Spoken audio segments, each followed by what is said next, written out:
Hi everyone. Today we are going to discuss kernel lifecycle management at PayPal Notebooks. Before diving into details, let's look at what we are going to cover in next 30 minutes. We'll quickly walk through the introduction of how Notebooks is at PayPal. We'll see the legacy setup. We'll walk through some challenges. Then we'll see how we have containerized the notebooks and what is the notebooks deployment at PayPal. Then we'll quickly see how we have implemented the kernel lifecycle management. We'll walk through the design and the kernel lifecycle flow, and then we'll quickly see a quick demo. So before starting, a quick introductions. I have with me Praveen. Praveen is a software engineer in AI and ML platform team at PayPal. He has 5+ years of experience in building distributed and scalable applications.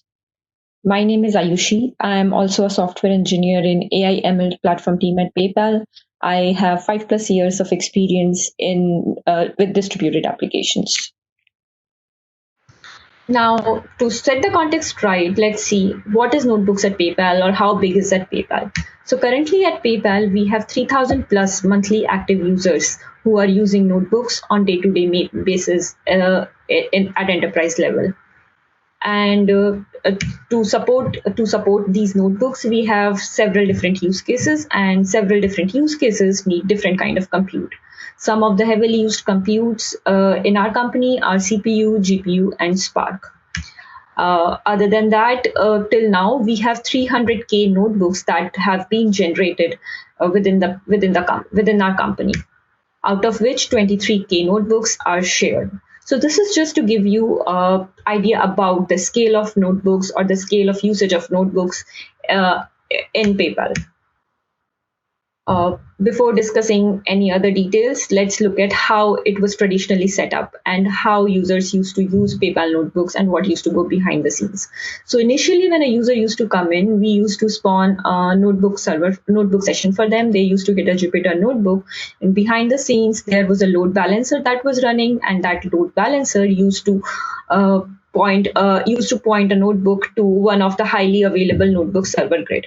So basically, users used to land on one of the highly available notebook server grid, and then a Jupyter Notebook servers was spawned for them.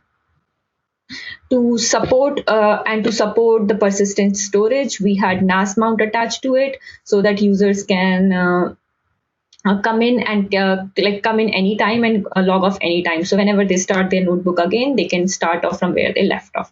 So this was the traditional setup at PayPal. But with this traditional setup, obviously we had certain challenges. Let's look at what were the challenges. So the first biggest challenge that we faced was with package management. As you can see, different use cases need different versions of a different Python package.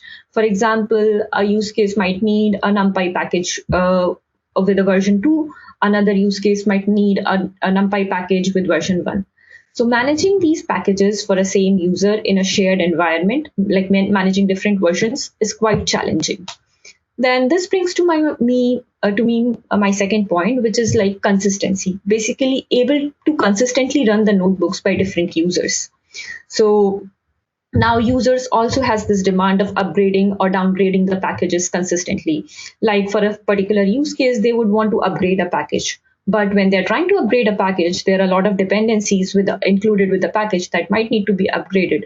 And with upgrading those dependencies, the problem that occurs is that it might actually break some of the existing notebooks that users have already created.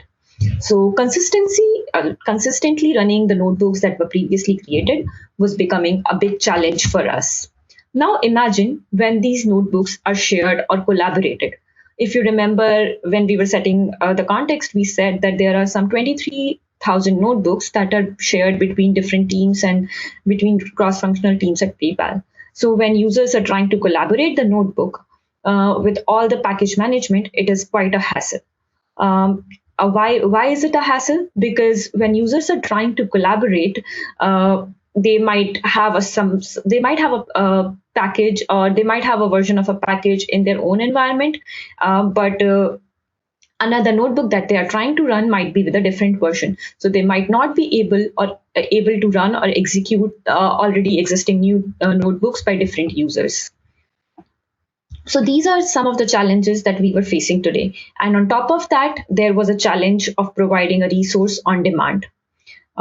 If you remember, we said that different use cases needed different kind of compute. For example, some use cases require us to read the data from Hadoop, which needs Spark as a compute. Another use case requires us to run some distributed learning, which requires GPU on demand. So providing a compute on demand with a shared environment is just not possible today.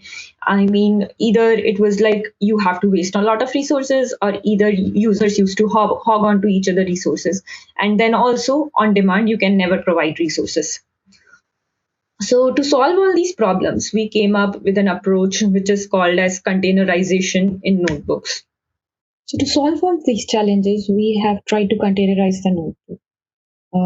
For those of you who are new to the containerization is basically packaging up the software and all its dependencies in a box so that users can run it consistently and without any issues on any of the platform or infrastructure. So now let's see what goes in a notebook container.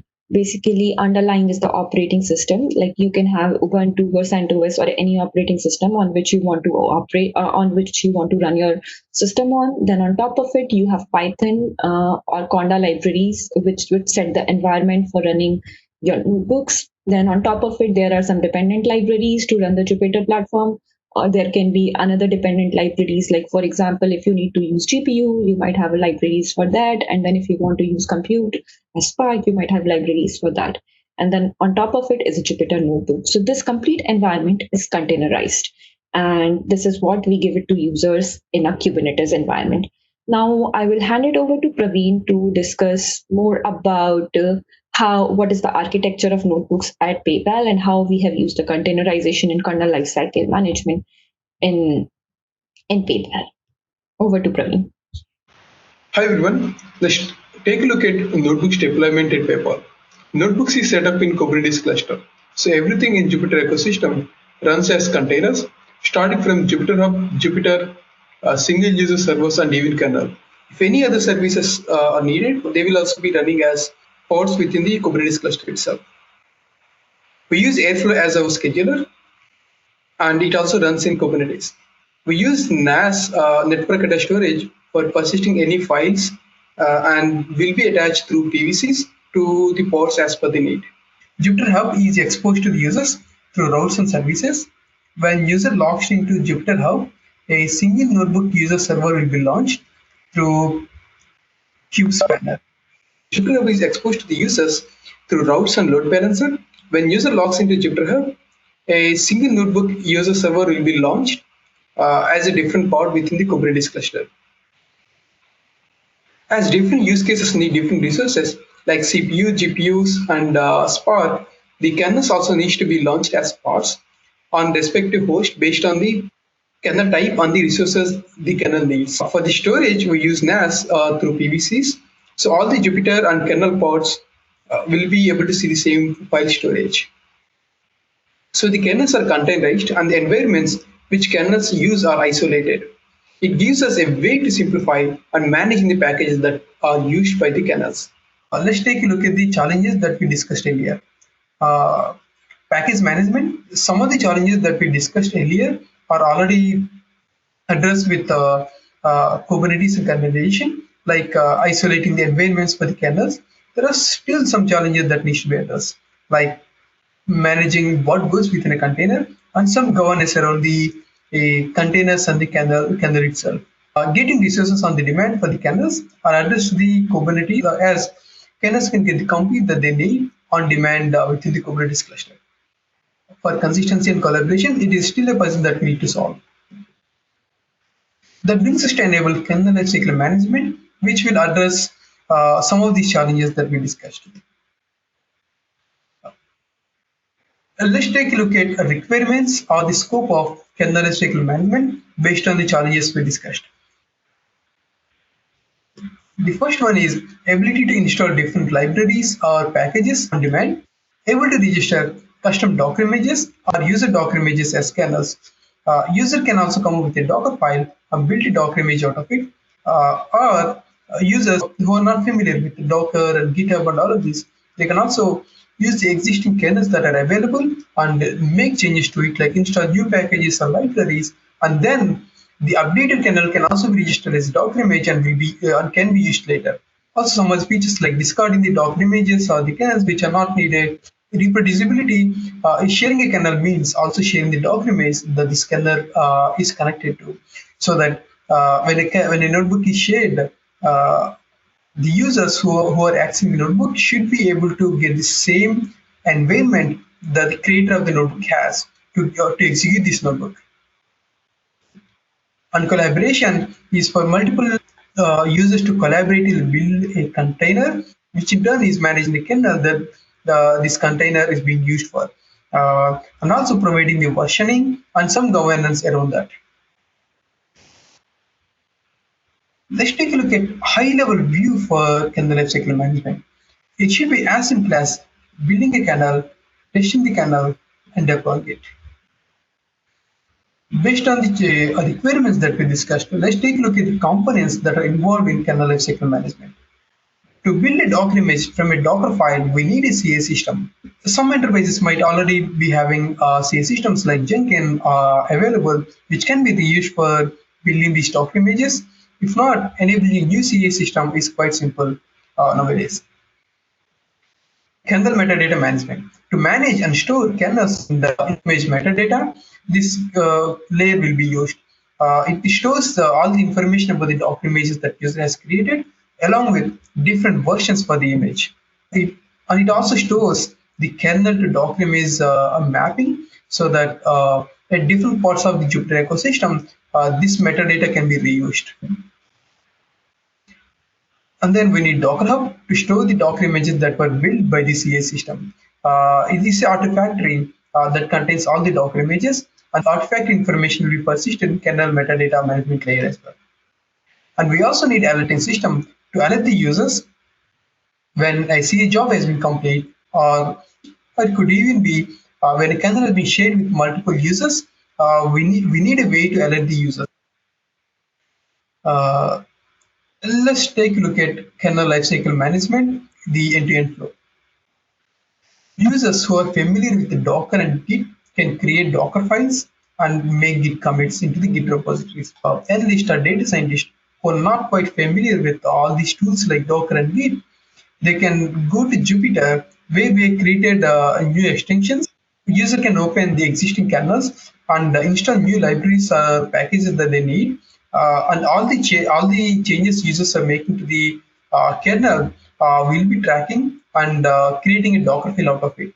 When user says register the new image based on the changes is made to the existing kernel, we'll generate a Docker file and make a Git commit, so that the CI system can build the Docker image from the changes that are available in the Docker file. Once the code build has been successful, the Docker image will be pushed to Docker Hub. Also, manifest information will be updated in the kernel management layer. In case if your CI is sitting behind a firewall where PyPy and Conda is not available, you may want to think about enabling mirrors for the PyPy and Conda libraries. And this kernel management service has a database which will persist all the information. And the Jupyter or Jupyter Lab will talk to kernel management service layer to know all the manifests that are already created by the user, and also to persist the information about the kernel and the Docker image details. Now let's take a look at notebooks deployment at PayPal with kernel lifecycle management. If you can closely look at it, we have kernel management service layer deployed within Kubernetes. It's basically a REST service. The Jupyter Lab will talk to get all the kernels that user has registered for, and also to get the manifest and kernel information that either user has created or shared with the other users. When user launches a notebook, the enterprise kernel gateway talk to the kernel management service layer to know about the Docker and the manifest details. So the respective pods can be launched based on the Docker image that the kernel is pointing to. The scheduler Airflow also talks to Kubernetes management service layer while scheduling the notebook to launch the pod that the kernel is using. So in case if a kernel is pointing to TensorFlow GPU image, the Airflow will launch a pod on the GPU node with the TensorFlow GPU Docker image, and the notebook will be running within that pod or the container. We'll see all these in demo in few minutes. Let's take a simple use case. Let's just say user has registered a kernel, but he has new requirements to update this kernel and still make the existing kernel work. So let's just say user got new requirements and needs to make changes to the Docker image. So user start making changes to the Docker file, and once the changes are complete, the CA build will be building the Docker image from the changes to the Docker file.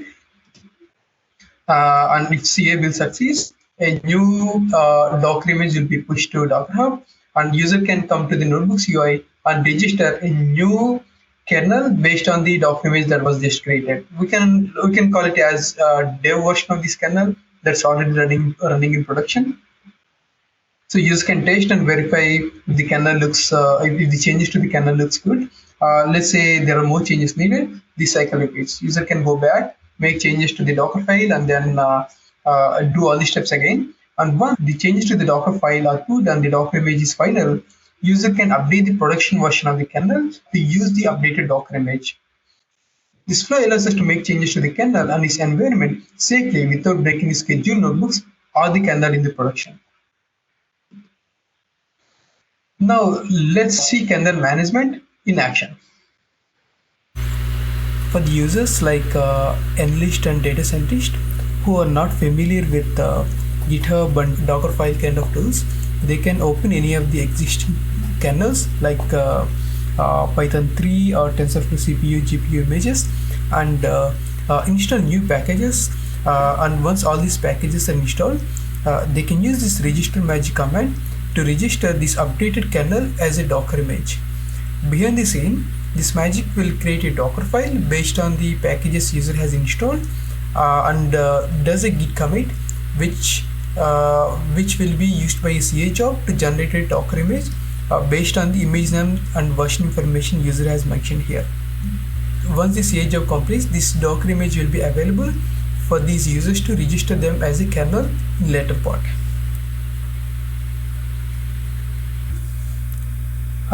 So we have created a kernel management tab within the Jupyter and Jupyter Lab UI. Click the register kernel to register a new kernel. You basically can give the kernel name, for example JupyterCon, and select the Docker image that we want to use for this kernel. For now, let's select test image, and maybe this time we'll use the latest manifest, that is 0.2.0 version, and we can select the compute that we need. For now, let's take CPUs, and maybe I want 3 CPU vCore for this kernel, and we can add co-owners. I'm gonna add one more co-owner, and we can even give rows where all the users as part of this row will be able to see this kernel. When we click register kernel, a kernel will be registered with that name and will be visible in both Jupyter and Jupyter Lab to access the kernel. By coming to the launcher, we can see the newly created kernel named JupyterCon. By opening it, the respective kernel will be launched and the respective compute that we requested will be available to use. Users can come and look at kernels that are already registered, see all the information like what is the kernel name and what is the Docker image that it is pointing to, along with the version that it is using, and what is the compute type, whether this kernel needs CPU or GPUs, and number of compute resources it needs.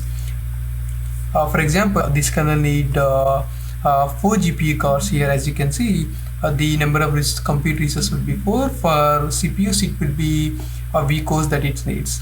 And we can also add co-owners to these kernels so that the co-owners will be able to make changes to the registered kernels, like updating the Docker image that it is pointing to, or even deleting this kernel. Whereas the kernel shade, in enterprise case it is rows, in other case it could be other users as well. in this case, if we give multiple users name, this kernel will be shared with all the users that we have mentioned here. In case if you want to share with everyone, we can mention star kind of wildcard so that this kernel will be visible to all the users as well. And for the co-owners, there will be edit and delete buttons here. So by clicking this, we can update the kernel that is already been registered. So when I say update, we basically change the manifest information that it has been attached to, and also number of complete resources that they need. Let's take a look at the challenges that we discussed earlier. Package management. Some of the challenges like isolating the environment for the kernels are addressed to the Docker containers and the Kubernetes that we discussed earlier, whereas the other challenges like governance around all the Docker images are addressed to the kernel lifecycle management layer. And getting resources on demand for the kernels of different types are addressed to the Kubernetes or the containerization platform, whereas consistency, when a notebook has been shared, the kernel information also gets shared along with it.